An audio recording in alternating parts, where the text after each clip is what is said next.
कर्म फल सबको मिलता है। बेटा बनकर, बेटी बनकर, दामाद बनकर और बहू बनकर कौन आता है जिसका तुम्हारे साथ कर्मों का लेन देन होता है। लेन देन नहीं होगा तो नहीं आएगा। एक फौजी था, उसका माँ नहीं, बाप नहीं, शादी नहीं, बच्चे नहीं, भाई नहीं, बहन नहीं, अकेला ही कमा के फौज में जमा करता जा रहा था। तो थोड़े ही दिन में एक सेठ जी जो फौज में माल सप्लाई करते थे उनसे उनका परिचय हो गया और दोस्ती हो गया। सेठ जी ने कहा, जो तुम्हारे पास पैसा है वो उतने ही के उतने ही पड़ा है, तुम मुझे दे दो, मैं कारोबार में लगा दूं तो पैसे से पैसा बढ़ जाएगा, इसलिए तुम दे दो। फौजी ने सेठ जी को पैसा दे दिया। सेठ जी ने कारोबार में लगा दिया। कारोबार उनका चमक गया, खूब कमाई होने लगी, कारोबार बढ़ गया। थोड़ी ही दिन में लड़ाई हो गई। लड़ाई में फौजी घोड़ी पर चढ़कर लड़ने गया। घोड़ी इतनी बदतमीज थी कि जितने जोर लगाम खींचते उतने ही तेज भागे। खींचते खींचते उसने गलत तक कट गई, लेकिन वह दौड़ कर दुश्मनों के गोले में जाकर खड़ी हो गई। दुश्मनों ने वार किया, फौजी भी मर गया, घोड़ी भी मर गई। अब सेठ जी को मालूम हुआ कि फौजी मर गया तो सेठ जी बहुत खुश हुए। उसका कोई वारिस तो नहीं है। नहीं, यह पैसा देना किसको, अब ये सारे पैसे मेरे हैं। कारोबार चमक गया, लेकिन लेने वाला भी नहीं रहा तो सेठ जी बहुत खुश हुए। तब तक कुछ ही दिन के बाद सेठ जी के घर में लड़का पैदा हो गया। अब सेठ जी और खुश हो गए कि भगवान की बड़ी दया है, खूब पैसा भी हो गया, कारोबार भी हो गया, लड़का भी हो गया, लेने वाला भी मर गया। सेठ जी बहुत खुश हुए। वह लड़का होशियार था, पढ़ने में समझदार था।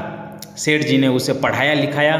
जब वो पढ़ लिख कर बड़ा हो गया तो सोचा कि अब यह कारोबार संभाल लेगा, चलो अब इसकी शादी कर दे।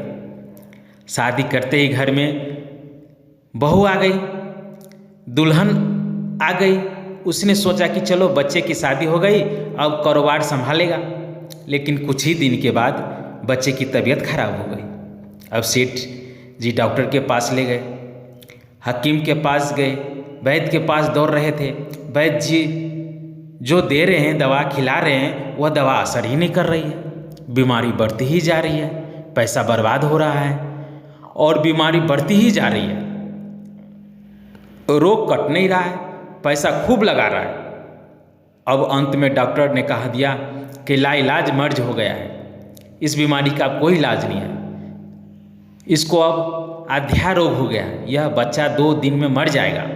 डॉक्टर के जवाब देने पर सेठ जी निराश होकर बच्चे को लेकर रोते हुए आ रहे थे। रास्ते में एक आदमी मिला। कहा, अरे सेठ जी क्या हुआ, बहुत दुखी लग रहे हो। सेठ जी ने कहा, यह बच्चा जवान था, हमने सोचा बुढ़ापे में मदद करेगा, अब ये बीमार हो गया है।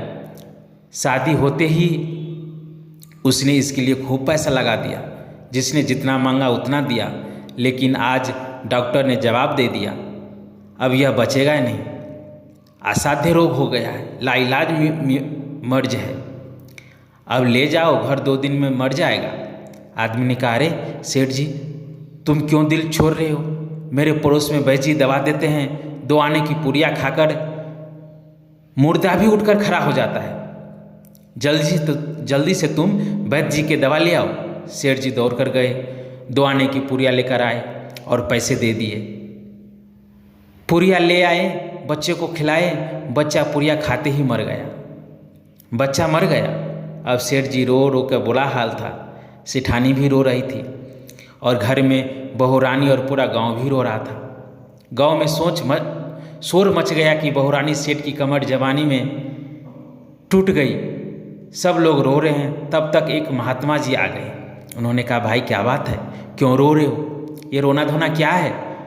लोग बोले, इस सेठ का एक ही जवान लड़का था, वह भी मर गया, इसीलिए सब लोग रो रहे हैं, सब दुखी हो रहे हैं। महात्मा जी बोले, सेठ जी रोना धोना क्यों। सेठ महात्मा, जिसका जवान बेटा मर जाएगा वह रोएगा नहीं तो क्या हंसेगा। महात्मा जी सेठ, हाँ कारोबार के लिए पैसा मिला था, वो खुशी था। महात्मा, अरे उस दिन तो आपकी खुशी का ठिकाना नहीं था। सेठ, किस दिन? महात्मा जी बोले, अरे जिस दिन फौजी मर गया था। सोचा कि अब तो पैसा भी नहीं देना पड़ेगा, माल बहुत हो गया,